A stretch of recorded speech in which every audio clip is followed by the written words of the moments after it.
Part 2, Decay. Before we start, I would love to ask for your support. It takes a lot of time and effort to put together these stories, and your support would motivate me to go on. So please like, share, and comment. I remember it vividly the day it began. It was just any other day my mom called at work. It did seem pretty odd as she seldom called at work. "It's Bruno." She sounded worried. "He's getting worse." Our dog Bruno began vomiting constantly. He was old, sure, but he deteriorated fast, like something forcefully moved the hands of the life clock.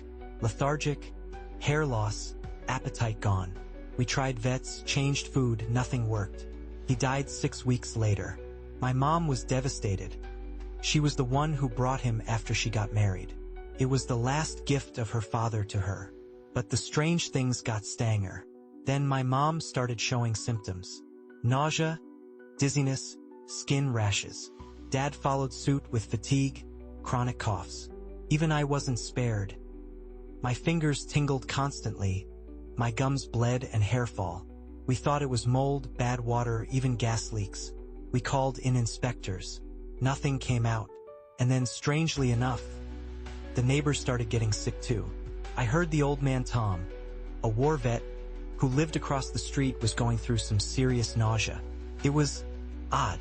It began subtly and got worse. People across the street complaining of headaches, kids missing school, 2 miscarriages in the same month. One neighbor's cat lost patches of fur and refused to eat. Rumors started swirling. People whispered about black mold, radon, pesticides, even buried chemical waste from the old factory miles away. Someone blamed a 5G tower. Doctors misdiagnosed all of us. Autoimmune issues, stress, food intolerance, gas exposure. One woman was told her symptoms were menopausal. We weren't just sick, we were being dismissed. But the breakthrough came. One GP finally recommended a toxicologist. Took weeks to get a consult. It was tough to access one in that kind of off-town area. Her name was Maria Alvarez. She took blood samples, ran tests, and asked dozens of questions. She was quiet by the end of it. Too quiet. The type that makes you think some real dark stuff. A week later, she called us in. She was awfully serious. She didn't mince words or hesitated. "You're suffering from symptoms consistent with chronic, low-level radioactive exposure." I felt like I was having an out-of-body experience. We were stunned. None of us worked in radioactive environments. No one had been near medical isotopes or industrial waste. She handed us over to the Department of Health. A formal investigation was opened. Then it got scarier. The local water authority tested the neighborhood taps. Trace of contamination. The soil in our backyard? Hot. The lawn Stefan used to sit on every evening with his tea. Off the charts.